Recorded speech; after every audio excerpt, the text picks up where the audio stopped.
ভূমিকম্পের সময় সাধারণ নাগরিকদের কী করা উচিত এবং কী করা উচিত নয়, দুর্যোগ ব্যবস্থাপনা ও ত্রাণ মন্ত্রণালয় কয়েকটি গুরুত্বপূর্ণ নির্দেশনা দিয়েছেন।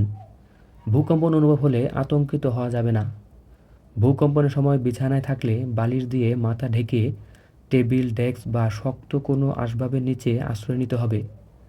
রান্নাঘর থাকলে গ্যাসের চুলা বন্ধ করে দ্রুত বেরিয়ে আসতে হবে। ঘরের বিম, কলাম ও পিলার গ্যাসে আশ্রয় নেওয়ার পরামর্শ দেওয়া হয়েছে। শিক্ষা প্রতিষ্ঠানে অবস্থান করলে স্কুল ব্যাগ মাথায় দিয়ে শক্ত বেঞ্চ অথবা শক্ত টেবিলের নিচে আশ্রয় নিতে হবে। ঘরের বাইরে থাকলে গাছ, উঁচু বাড়ি, বৈদ্যুতিক খুঁটি থেকে দূরে খোলা স্থানে আশ্রয় নেওয়া প্রয়োজন। গার্মেন্টস ফ্যাক্টরি, হাসপাতাল, মার্কেট ও সিনেমা হলে থাকলে বের হওয়ার জন্য দরজার সামনে ভিড় কিংবা ধাক্কাধাক্কি না করে দু হাতে মাথা ঢেকে বসে পড়তে হবে। ভাঙা দেয়ালের নিচে চাপা পড়লে বেশি নাড়াচাড়ার চেষ্টা করা থেকে বিরত থাকতে হবে। কাপড় দিয়ে মুখ ঢেকে রাখতে হবে যাতে ধুলাবালু শ্বাসনালীতে না ঢুকে।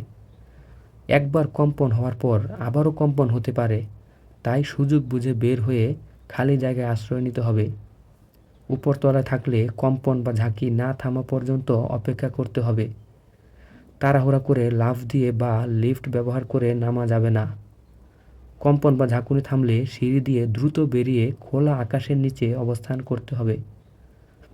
গাড়িতে থাকলে উড়াল সড়ক, ব্রিজ, গাছ ও বৈদ্যুতিক খুঁটি থেকে দূরে গাড়ি থামাতে হবে এবং ভূকম্প না থামার আগে গাড়ি থেকে না বের হওয়াই ভালো।